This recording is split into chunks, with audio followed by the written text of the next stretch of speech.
Hello, so today's video will be my reflection on my walk in Santiago, right, in northern Spain to get to Santiago de Compostela, which is the church that, that has the apostle James's apostle's body, Santiago's body. And so, it's the trek that I did for, northern Spain, and I stayed 30 days. It has been so overwhelming for me in terms of what I reflected on and what I lived that it's taken me this long. So I'm gonna give it a shot, and there's probably gonna be more videos coming, because it's just so much. So I start with, as I told you all before, I was very much compelled to go to the Camino. I felt that I needed to go, as I mentioned in one of my other videos that I just finished making.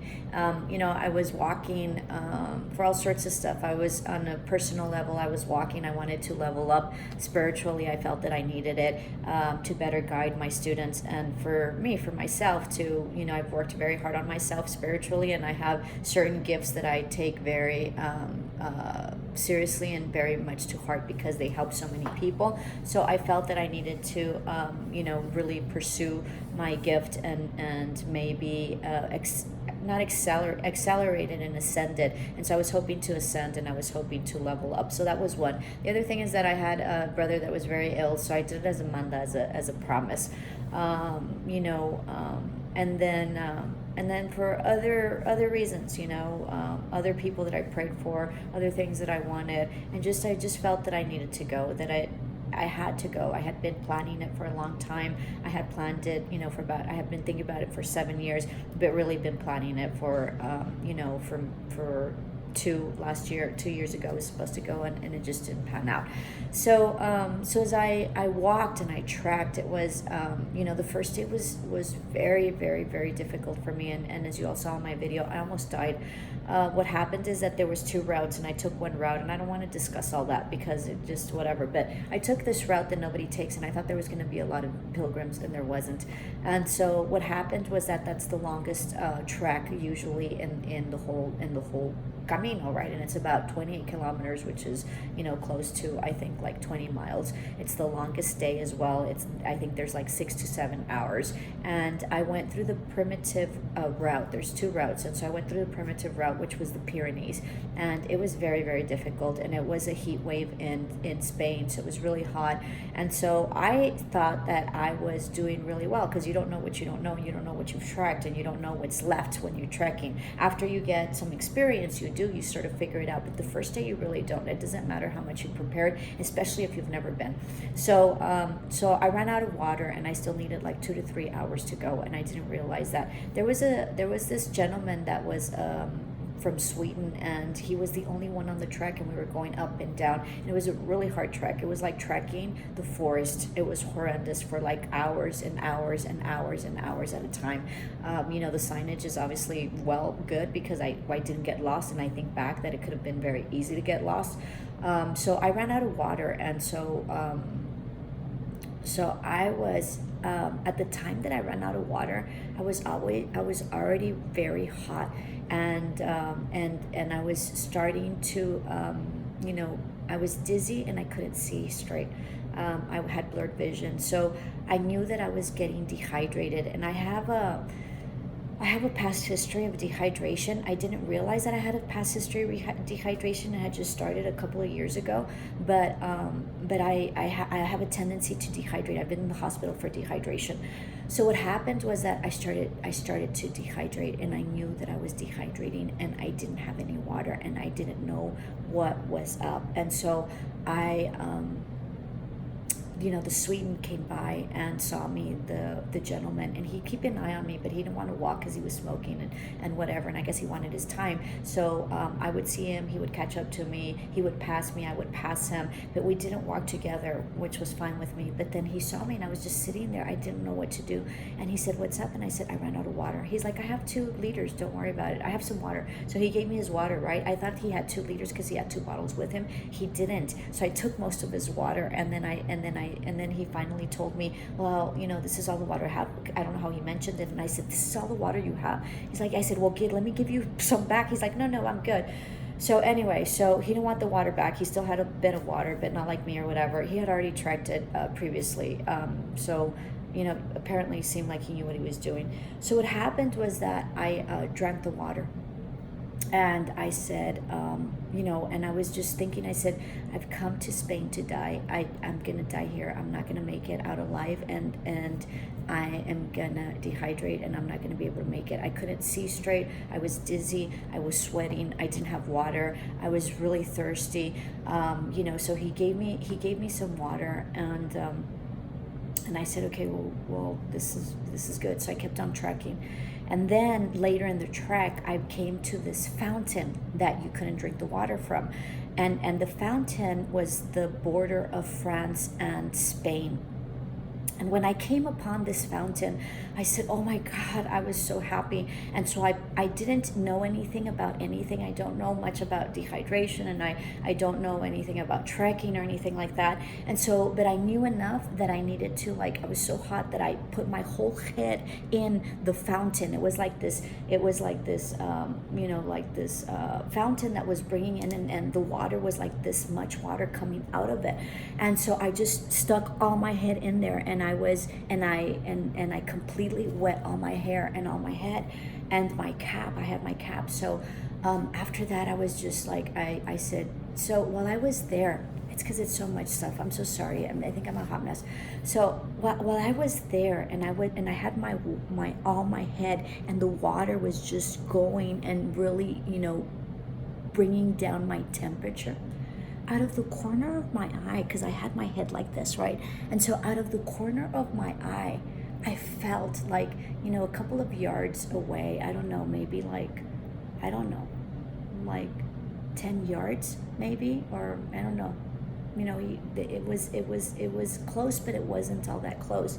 And out of the corner of my eye, I saw, okay, this huge angel that had these beautiful, enormous wings, and he was kind of floating, and he completely white and very luminous and so bright, and he was just very patiently waiting for me to get settled in and to bring my temperature down.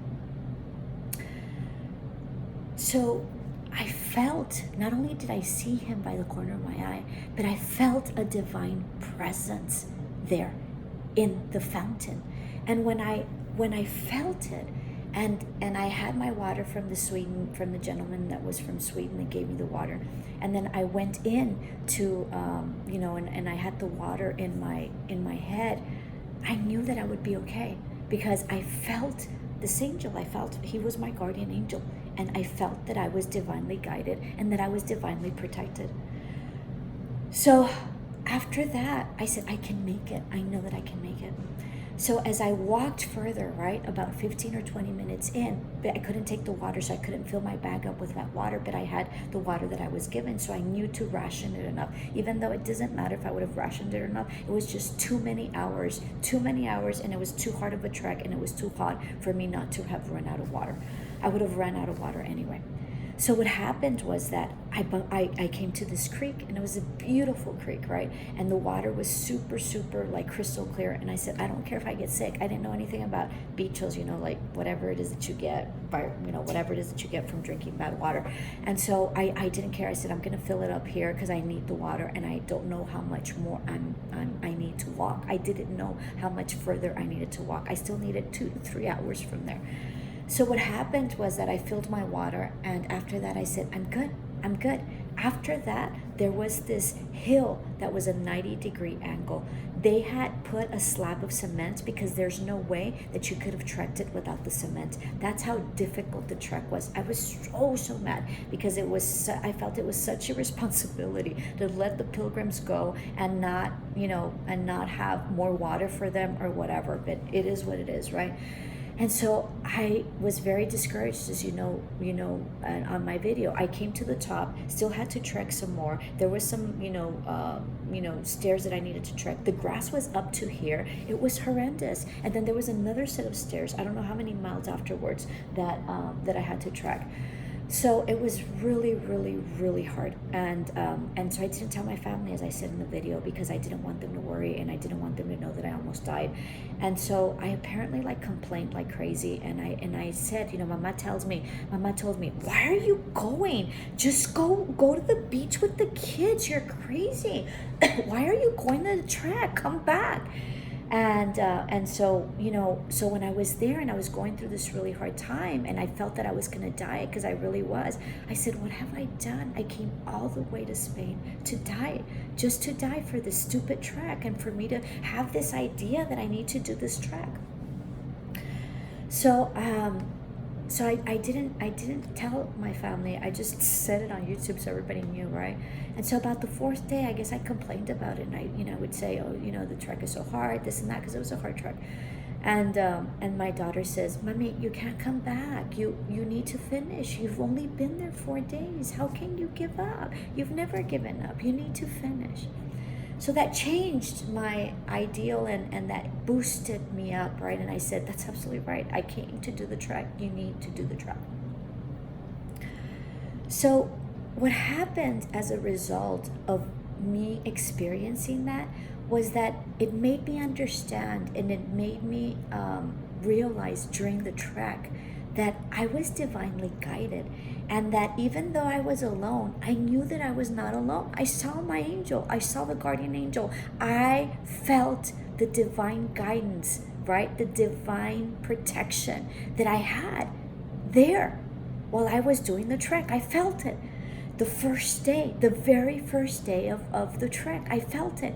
So when the trek got a little bit complex, or a little bit difficult, because there was nothing difficult, after the first day. I mean, the first day was the most difficult one. I knew that I was divinely guided, and that I had nothing to worry about. So I went through the whole trek. It was very, very hard. Everybody that was there felt that they needed, that they needed to go. So everybody there went for different reasons. Not everybody was Catholic, but everybody was very spiritual, and was, maybe finding themselves. And really about the trek, what it really is that you find out a lot about yourself. So it really is about knowing yourself and realizing what you didn't know. You think you know yourself, but you don't. So when I got back, the first thing I did is I went to my spiritual leader, right, which is a Catholic nun.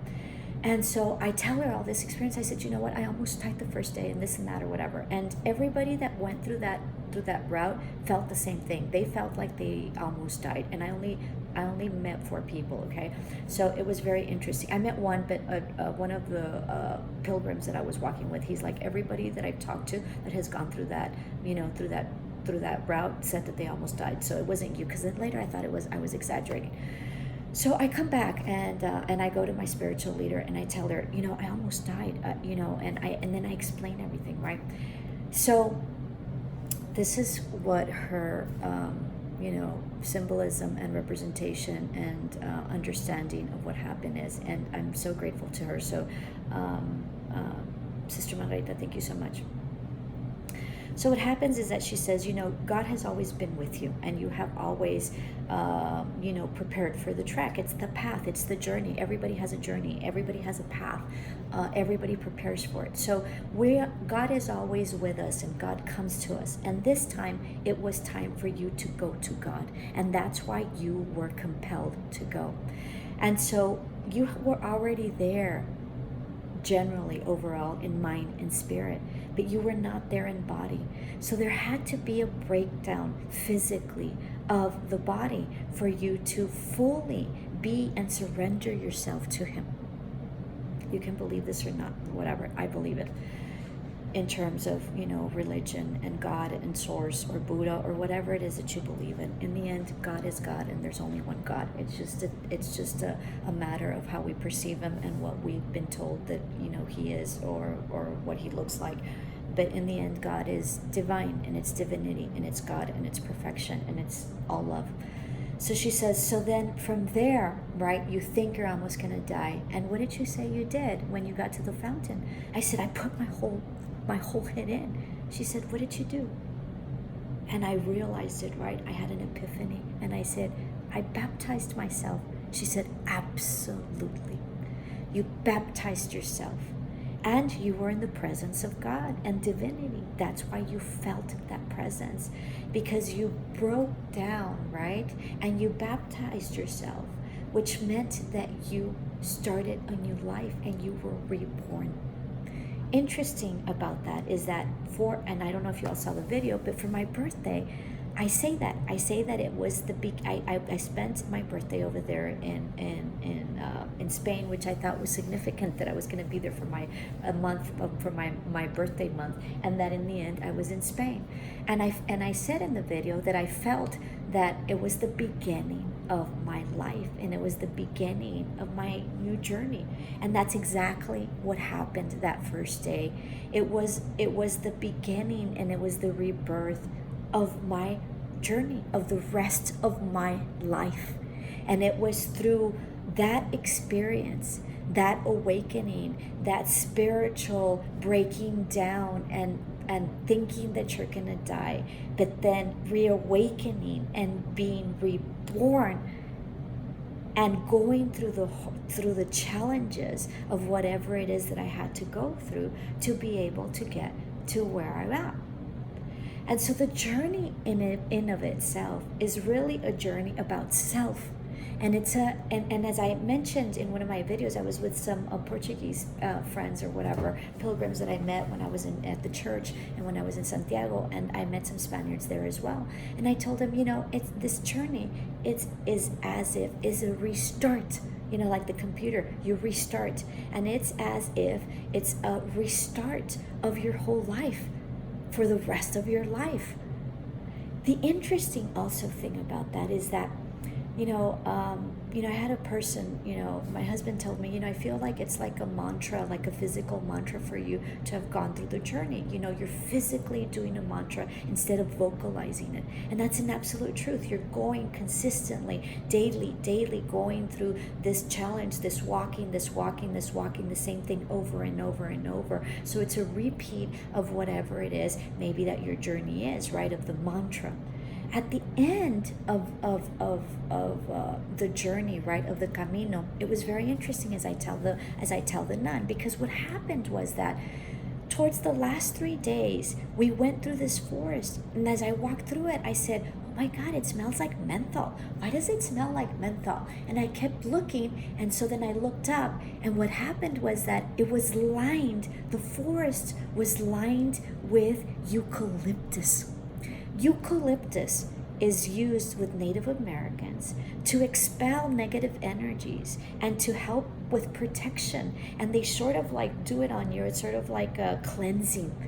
So how incredible that as you are going into your final stages of your cleansing, of your rebirth, of your baptism, of the beginning of your life, you are cleansed with herbs and protection and divinity and spirituality through this eucalyptus to finalize and to sort of end your path with protection and divinity, and having to have shed everything, what's left through the eucalyptus, because what you do in the walk and what you do in the journey is a shedding of what no longer serves you.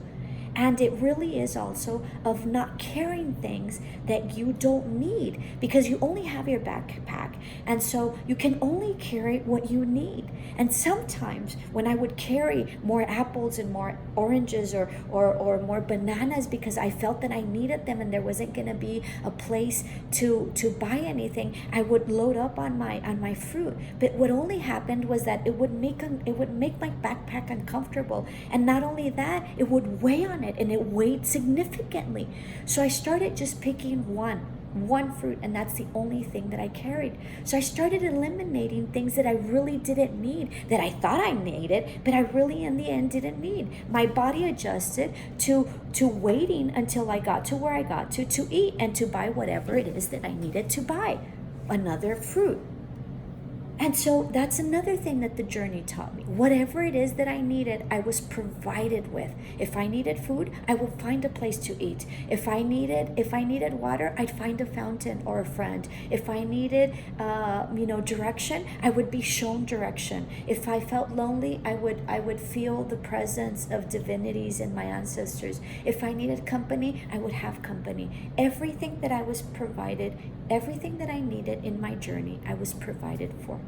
So it gave me a sense of eliminating and leaving and dropping the worry that I always have about things that maybe I think I need. It made me understand what I truly needed and what I didn't, and that really in the end, we don't need much. All we need is ourselves.